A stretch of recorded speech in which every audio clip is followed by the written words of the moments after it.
हा विषय कोणत्या पक्षाचा, कोणत्या जातीचा, कोणत्या पंथाचा नाही। हा कालचा जो विषय आहे हा महाराष्ट्रातील समाजातील महिला सुरक्षतेचा, सक्षमतेचा आहे।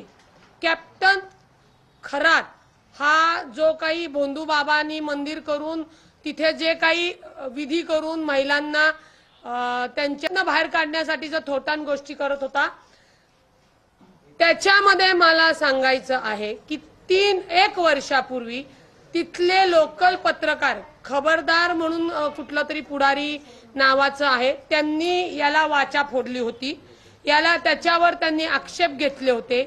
त्यावेळेला महिला आयोगाच्या अध्यक्षांनी श्रीमती चाकणकर मॅडमनी त्यांना खुलासा मागण्यात आलेला होता।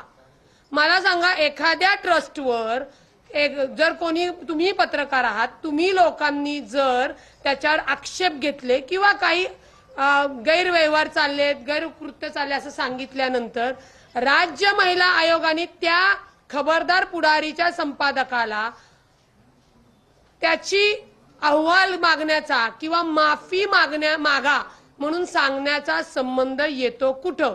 उलट राज्य महिला आयोगाने ती तक्रार आल्यानंतर तातडीने त्याच संस्थेवर गुन्हा दाखल करायला पाहिजे होता, कारवाई लावायला पाहिजे होती, चौकशी लावायला पाहिजे होती, परंतु ते करण्यात आलं नाही। कारण खरातच्या ट्रस्टवर खरातसह स्वतः राज्य महिला आयोगाच्या अध्यक्षा श्रीमती रुपाली निलेश चाकणकर आहे। बर, कुठलीही व्यक्ती ट्रस्टवर असू शकते, मी वकील आहे, मला त्याचा कायद्याचं ज्ञान पण आणि भान पण आहे, परंतु जर तुम्ही तो बोर्ड बघितला तर तो बोर्ड त्यांच्या नावानंतर खाली अध्यक्षा राज्य महिला आयोग आहे। याचाच अर्थ त्या नराधमांनी ज्या महिलांना शोषण केलेले, त्रास दिलेले आहेत, तुमच्या माहितीसाठी की 58 क्लिप्स आहेत, 58 म्हणजे 58 महिला त्याला बळी। आणि जर चाकणकरांनी 1 वर्षापूर्वी जर हा जबरदस्तीचा माफीनामा घेतला नसता तर आत्ताच्या महिलांवर हा अन्याय होण्यापासून वाचला असता। हे तितकंच त्या कायदेशीररित्या खरी गोष्ट आहे।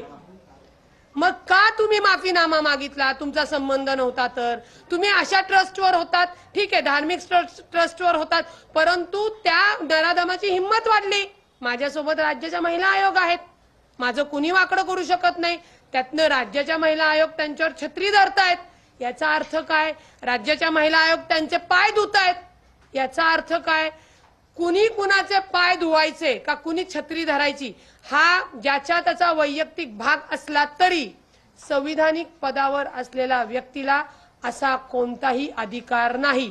म्हणजेच श्रीमती रुपाली निलेश चाकणकर यांनी त्या खराताला अभय दिलेला आहे की तू वाटेल त्या महिलांचा बलात्कार कर, वाटेल ते शोषण कर, मी बसलीये राज्य महिला आयोगावर, तुझं केसाला सुद्धा धक्का लागू देणार नाही। हे या त्यांच्या कृतीवरनं आपल्याला दिसून येतं। कारण का? राज्य महिला आयोग महिलांच्या सक्षमीकरणासाठी, सुरक्षतेसाठी आहे।